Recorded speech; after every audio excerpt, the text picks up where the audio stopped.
Mic check, Mike. Mic check, 1, 2, 3, 4. Mic check, 1, 2, 3, 4.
Streaming on clickorlando.com and broadcasting live, you're watching News 6 at noon. We start with breaking news this noon, a very disturbing arrest of a substitute teacher in Orange County. We just confirmed with the Orlando Police Department that a sub at Howard Middle School was interrogated, then taken to jail for watching porn and touching himself in front of students. Your Orlando community correspondent Mike Valenti is breaking this story first here on News 6. Mike. Yeah, Julie, we got these disturbing details from this arrest affidavit. I just want to note we're being careful about how we're saying this and how we convey these details because they are disturbing. Orlando police tell us this man, Daniel Huerta, a 27-year-old substitute who Kelly Services contracted to work at Howard Middle School, was acting sexually inappropriate in front of a class of 7th grade students. Several students told detectives they saw Huerta looking at nude images of women on his phone in the classroom, and they say they noticed by looking at his pants that he was aroused. According to that affidavit, Huerta told officers he does often get aroused at work, one of his jobs being at SeaWorld, according to the affidavit. And also he conceded to detectives that he probably did rub his crotch. He's been charged with offenses against students by an authority figure and an unnatural or lascivious act. Again, Julie, we are checking with Orange County Schools to see what kind of action they're taking, how this could happen. Specifically, was he background checked? We'll start bringing those answers to you right here on News 6, starting at 4. All right, Mike, thank you so much. Daytona Beach police forced to rescue a man from a pond after they say he was trying to escape a crash scene. Daytona Beach police were forced to rescue that man again. They say he was trying to escape a crash scene. Police say 37-year-old Cale Harding crashed into the back of a motorcycle and tried running Friday night. Officers say they saw him hit a bike on International Speedway Boulevard. Both the motorcycle driver and the passenger stayed, but Harding drove away. He was taken to the hospital and does face multiple charges, including leaving the scene of a crash with injuries. New at noon, a Volusia County man is in custody after multiple photos were found showing young children holding several inappropriate items. 27-year-old Taylor Knoop was arrested Saturday in DeLeon Springs. The Volusia County Sheriff's Office says there were 6 photos. One of those showed a 9 to 12-month-old holding what could be marijuana. Deputies say other photos show a 1 to 2-year-old girl with both a beer bottle and handgun propped up next to her. Knoop faces charges of child neglect. We are now entering day 22 of the government shutdown, and we're learning it's causing a popular event in Central Florida to be canceled. A big air show was supposed to take to the skies this weekend at Orlando Sanford International Airport. But organizers now say those planes will be grounded. Your Seminole County community correspondent Mark Lehman is following this story.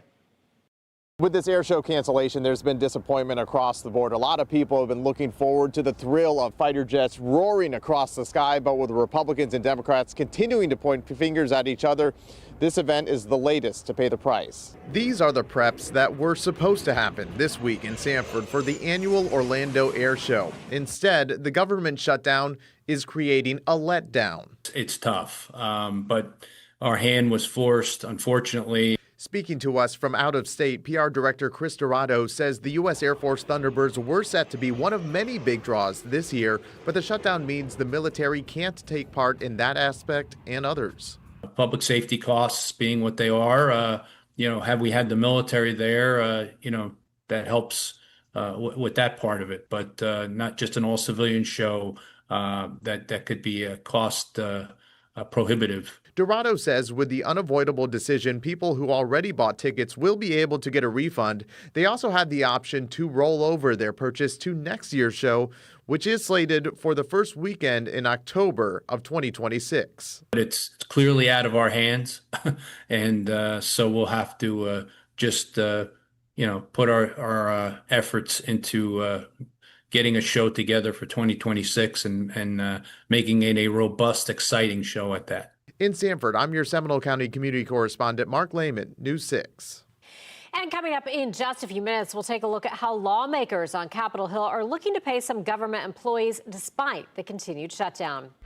Turning to your weather now, let's take a live look outside from our camera in Daytona Beach. Looking really gorgeous out there, a lot of blue sky. We did have some cloud cover hanging around earlier. Chief Meteorologist Candace Campos is here. And of course, we are tracking the tropics and Melissa, and this thing really could intensify pretty quickly. Right, we're talking back to almost a major hurricane by the end of the weekend into early next week. So latest update on Tropical Storm Melissa, we are getting those big tropical bursts right there across the center there of Tropical Storm Melissa. The only thing that hurricane hunters are not really seeing very solid kind of proof of is that all that convection is actually circulating around that center of circulation efficiently. And because of that, it's still holding as tropical storm status. Now, the latest forecast cone, you will see that the uncertainty is still pretty high as this cone continues to widen out into practically a circle after about Saturday and Sunday. Still holding on to sustained winds of 50. Again, it hasn't become very efficient just yet, but certainly with plenty of time, low wind shear and extremely warm waters here throughout the Caribbean, we certainly will have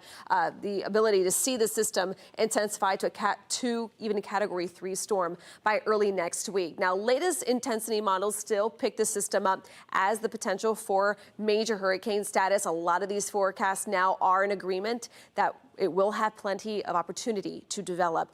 Now, with that being said, we're talking a lot about Melissa because here in Central Florida, we have a lot of folks who have family and friends who live in the Caribbean. And this, unfortunately, was it being such a slow storm. We're talking about big time rain in the forecast for parts of Cuba, Hispaniola, Dominican Republic, Puerto Rico, as well as Haiti as well. Locally here, we're tracking our next cold front is clearing out our skies. It's going to continue to cool us down. We'll have more on that coming up in just a few minutes. Candace, thank you. Daytona Beach police are asking for your help finding a missing 13-year-old girl named Jalen Glass. Here's how she's described. She's about 5'7", 140 pounds with blonde hair. There's her picture on the screen, so go ahead and take a look at that. Police say Glass was last seen leaving Hinson Middle School. She was wearing a blue long-sleeve shirt, shorts, and dark shoes. Anyone with any information about where she may be is asked to contact police. Another busy road in Osceola County could soon double in size. It's a two-lane street that drivers say is often bumper to bumper. Your Osceola County community correspondent Stephanie Rodriguez explains what this plan looks like. The county and state want to widen over 2 miles of Old Lake Wilson Road, including an I-4 overpass, and they're looking for your input on the project. Traffic on Lake Wilson Road is bad. Come in the morning, it's bad going that way, and the evening is bad coming this way. Osceola County and FDOT are working together to turn this from 2 lanes to 4. I think they got to. They have to.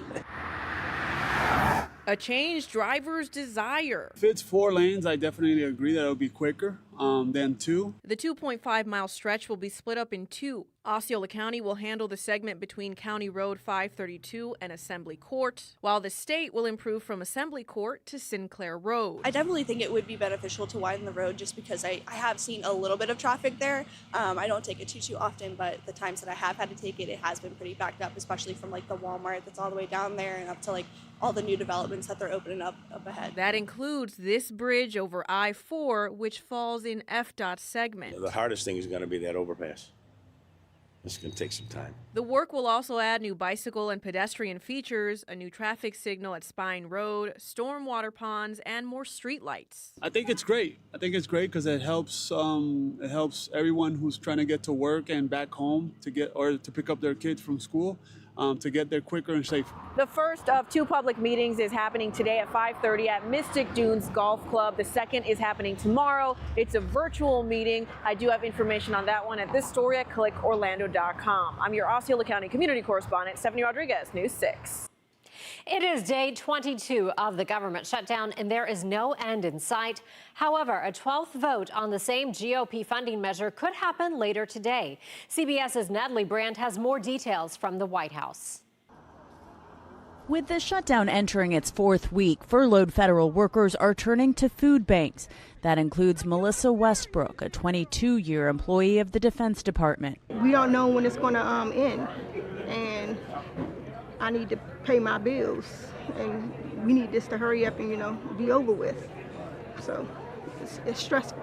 But the two sides aren't budging, with Republican senators who lunched in the Rose Garden with President Trump Tuesday saying they will not negotiate health care until Democrats reopen the government. We will not be extorted on this crazy plot of theirs. Democratic leaders on Capitol Hill have asked the president for a meeting before his upcoming trip to Asia, but he says not until the shutdown ends. I'd love to meet with them. I just want them to open up the country first. The president should meet with us. It's not me, him, or anything political. It's that the people are in crisis. Senate Minority Leader Chuck Schumer warns health care premiums will rise on November 1st unless lawmakers act on the issue this month. And Trump has an obligation to negotiate with us and solve this problem. With no sign of when the shutdown will end, Republican lawmakers are trying to move forward with a bill to compensate essential workers and military members working without pay.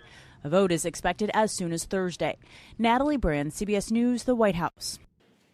Governor Ron DeSantis is pushing state leaders to cut down on property taxes. Up next, News 6 anchor Matt Austin breaks down the numbers and what this could mean for your wallet. We leave you with a live look from our Mount Dora camera, looking so nice on this Wednesday. You're watching News 6 at noon. We'll be right back. Introducing the new $25 million Gold Rush Multiplier Scratch-Off from the Florida Lottery.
Florida's property tax system could be in for its biggest overhaul ever. Governor DeSantis says taxpayers need relief, and he's pushing lawmakers to slash what you pay on your home. But who pays for schools and public safety if this happens? News 6 anchor Matt Austin breaks down the impact and the real cost if homestead taxes disappear.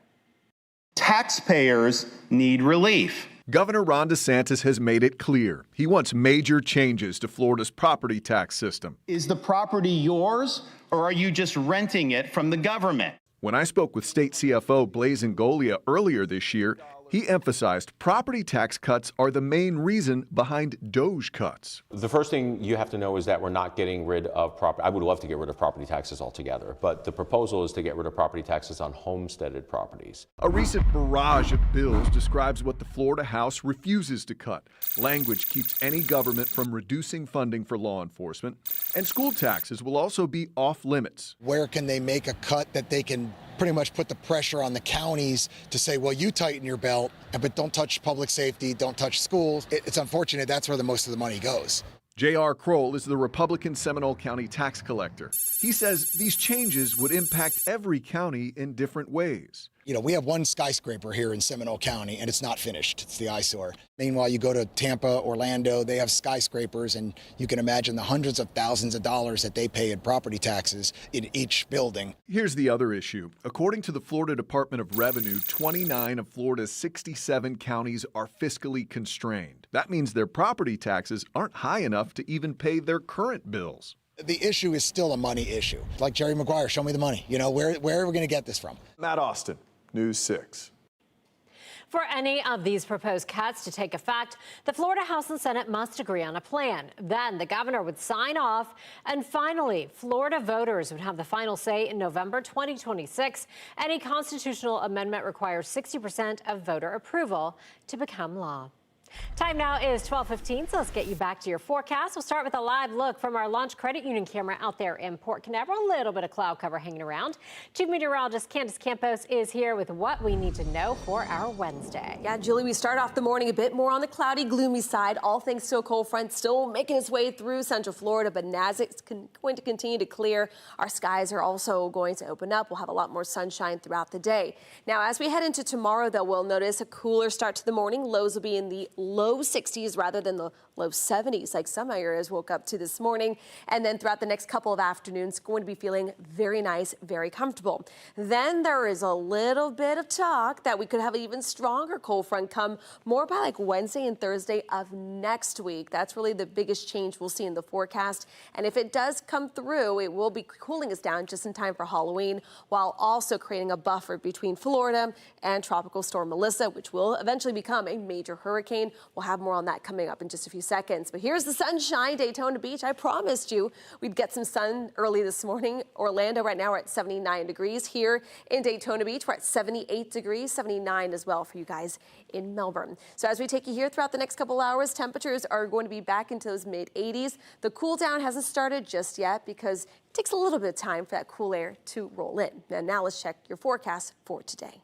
Sponsored by Strata Air Conditioning and Heating. AC emergency, you ought to call Strata. So that cold front again moving on its way out of central Florida. We could have a little bit of early morning fog tomorrow due to those clearing skies, that nice dry air. But overall, it will be another very nice dry afternoon. Now, the wind gusts throughout the rest of this afternoon will also start to kick up, gusts upwards about 10 to 15 miles per hour. But because we have a developing low, Tropical Storm Melissa to our south and a strengthening high to our north, which is keeping us dry, we're going to start seeing the breeze really start kicking up. So notice Thursday, our wind gusts will be up to about 20. Then come Friday and Saturday, those wind gusts could be clocking between about 25 and 30. So while the weather is going to be fantastic for outdoor plans throughout the weekend, beach and boating activities might not be the best because of that wind.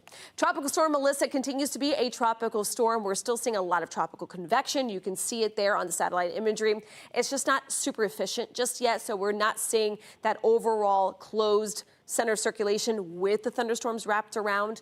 As it does so, it will start to strengthen. Earlier in the show, I showed you that forecast showing that it would hover just across the central Caribbean, which, by the way, the water temperatures are extremely warm, bath water at this point, and it could maintain Category 1, 2, even 3 strength by the beginning of next week. So some might be wondering, at this point, the forecast cone stops. It's 5 days out. We're going to look at the extended. A lot of these models start to pull the system over either Cuba or Hispaniola by early next week. We got that approaching possible Halloween front here in Central Florida, and that will help zip Melissa away, possibly still as a hurricane. So as we continue to track Melissa and as it continues to strengthen, we're going to be tracking the arrival of that front, which is going to be twofold: protecting us from tropical threats, but also bring us a cool down for your Halloween as we take you here throughout next Friday's forecast. Again, we're going to continue to kind of tweak this forecast, but it looks like trick-or-treaters will be able to enjoy maybe even a cooler Halloween. As we get results here with the full 7-day forecast, we're back into those mid-80s, low 80s starting tomorrow.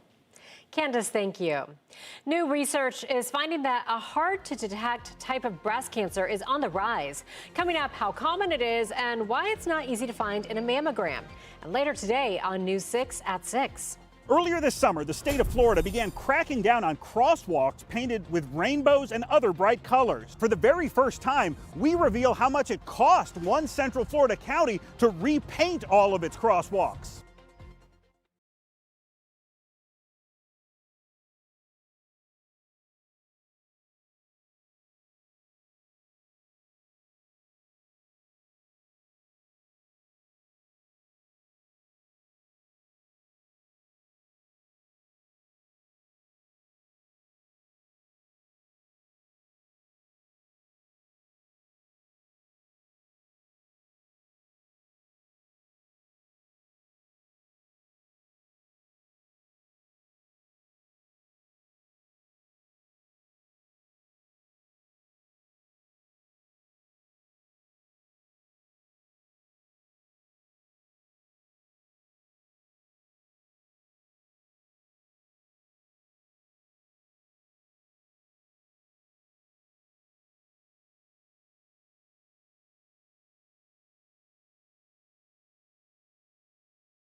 A difficult type of breast cancer to detect is becoming much more common. Research by the American Cancer Society suggests rates of invasive lobular carcinoma, or ILC, has grown nearly 3% each year over the past decade. More than 1 in 10 cases of breast cancer nationwide are ILC. It begins in milk-producing glands and then spreads to nearby tissue. It's hard to detect because the cancer cells don't form a defined mass that shows up in mammograms. Doctors say this type of cancer changes in hormone exposure could be a contributing factor to the uptick. Check out our all-new primetime lineup on News 6 Plus. Matt and Ginger have a new take on the day's news on News 6 tonight. That's at 9. Then go in depth as we track the tropics and answer your weather questions with meteorologist Jonathan Kagas at 9:30. Then watch the late news an hour earlier. It's all tonight on News 6 Plus. Stay with us. We'll be back in 3 minutes.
The Greatest Show on Earth is trying to reach a younger audience.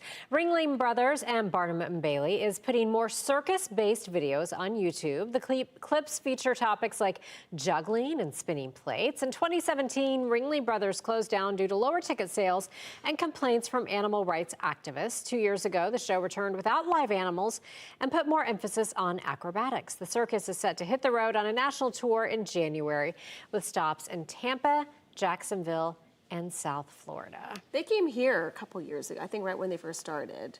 Yeah. In I think 2 years ago, I was there. It was fantastic. It was fantastic, yeah. Well, go learn how to juggle on YouTube Yeah, now. it's like Cirque du Soleil for kids, which is awesome, yeah. Switch over to the News 6 Plus streaming app or clickorlando.com to watch News 6 Extra. Have a great day.